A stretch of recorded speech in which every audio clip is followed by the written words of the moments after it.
Hey everybody, it's the end of summer. I was getting ready to put my kayak away for the winter.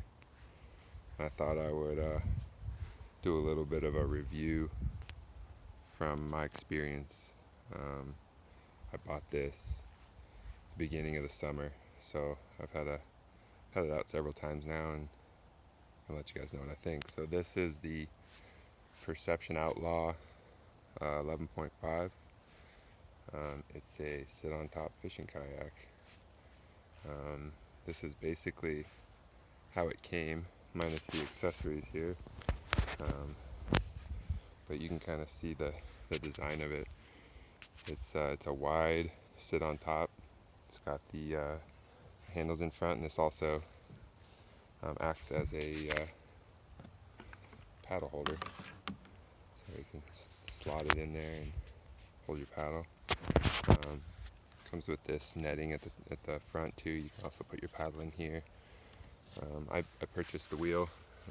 That's an essential accessory. I kind of brought out all the accessories I think you basically have to have in order to get this thing on the water. So paddle, wheel maybe not necessary if you don't have to wheel it to the lake, but if you got to move it, you're going to need a wheel.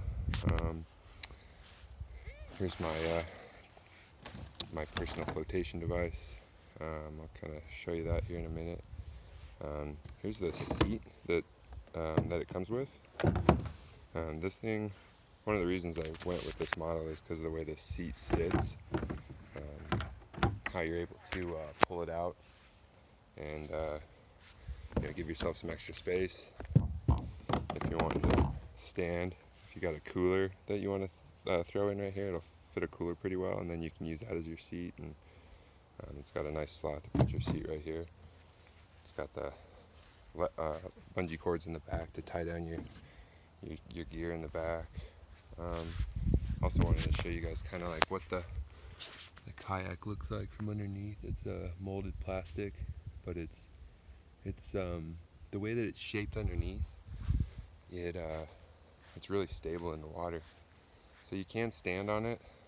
I'm 6'3", 6'4", and it's a little shaky for me. I've done it a few times, but you can see it's kind of got like a pontoon style,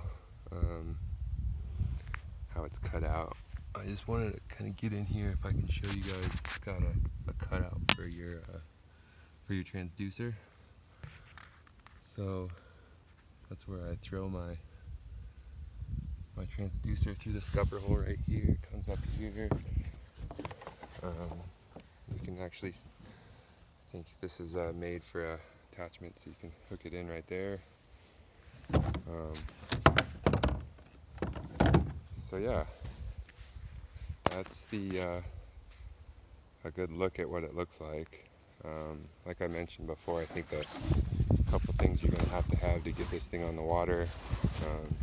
Definitely want to have a PFD, personal flotation device. This is the NRS Chinook. This has got the high back, so this is kind of like your lower back area, and then this is like your upper shoulders. And so when you're actually sitting in the seat, it's going to sit in a way where this flotation part isn't going to interfere with the back of your seat here.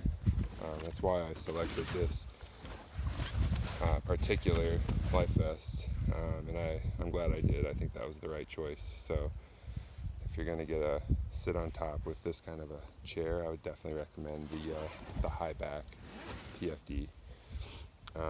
The other thing that is essential here is going to be your paddle. So I went with upside down there, the Bending Branches Angler Classic. I really like this one. It's a little bit lighter. I spent a little bit more money on a lighter paddle so that I'm not burning my arms throughout the day.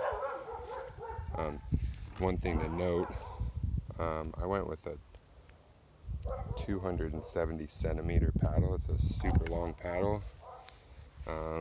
because this kayak is super wide, and because you sit up so high out of the water, you really need a paddle that can reach the water from where you're at.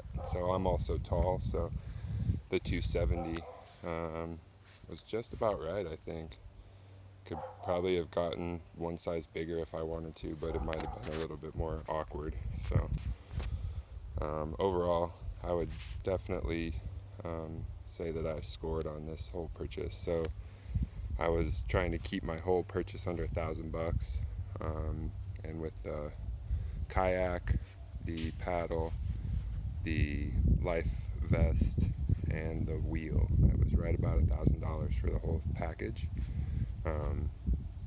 So I didn't have any other money to put into the other upgrades, like the rod holders and some of the bells and whistles, the storage containers and whatnot. But it comes with pretty much everything you need. I mean, these are the rod holders that it comes with. So you got 2 rod holders on each side. Put 4 rods in there. I actually kind of used them when I was trolling around a little bit, and they work pretty good. I do definitely want to get some rod holders for the side on these rails. Probably for next year I'll do that. But there's definitely a lot of things I can add and upgrade.